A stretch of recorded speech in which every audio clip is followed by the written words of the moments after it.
అప్పటి వరకు బాగానే ఉంటున్నారు, కానీ సడన్ గా పడిపోతున్నారు. హాస్పిటల్కు తీసుకువెళ్తే గుండెపోటు అని చెప్తున్నారు. క్షణాల్లో ప్రాణాలు కూడా పోతున్నాయి. అసలు ఇలా సడన్ గా గుండె ఆగిపోవడానికి కారణం ఏంటి? బ్రోగడా సిండ్రోమ్ ఇప్పుడు వస్తున్న అన్ని హార్ట్ అటాక్లకు కారణమా?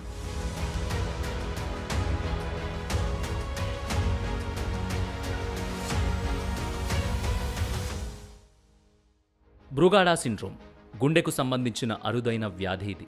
సాధారణంగా గుండె యొక్క కుడి కర్ణికలోని ప్రత్యేక కణాల ద్వారా ఏర్పడే విద్యుత్ సిగ్నల్ వల్ల గుండె కొట్టుకుంటుంది. కానీ బ్రూగడా సిండ్రోమ్ ఉన్న వారిలో ఆ ప్రత్యేక కణాల్లో వచ్చే మార్పు వల్ల గుండె వేగంగా కొట్టుకుంటుంది.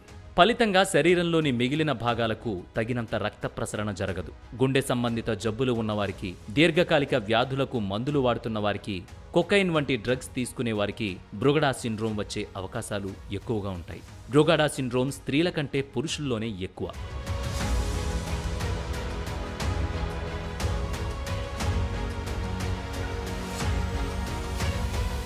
కుటుంబంలో ఏ ఒక్కరికి బ్రూగడా సిండ్రోమ్ ఉన్నా ఆ వ్యక్తి యొక్క రక్త సంబంధికులు అందరూ టెస్ట్ చేయించుకోవడం మంచిదని డాక్టర్ల సూచన. ఎందుకంటే ఇది వారసత్వంగా వచ్చే వ్యాధి. జ్వరం బ్రూగడా సిండ్రోమ్కు కారణం కాదు. కానీ బ్రూగడా సిండ్రోమ్ ఉన్నవారికి, ముఖ్యంగా పిల్లలకు జ్వరం వస్తే మూర్ఛ లేదా కార్డియాక్ అరెస్ట్ అయ్యే ప్రమాదం ఎక్కువగా ఉంటుంది. ఈ వ్యాధి ఉన్నవారికి లక్షణాలు అంతగా ఉండవు. చాలామందికి వాళ్ళకి ఈ వ్యాధి ఉందని కూడా తెలియదు. ఈ వ్యాధి కొంతమందిలో నిద్రలోనే మరణాలకు కారణమవుతుంది. కళ్ళు తిరగడం, మూర్ఛ, శ్వాస తీసుకోవడంలో ఇబ్బంది, గుండె దడ వంటి లక్షణాలు ఉంటే ఒకసారి టెస్ట్ చేయించుకోవడం మంచిది.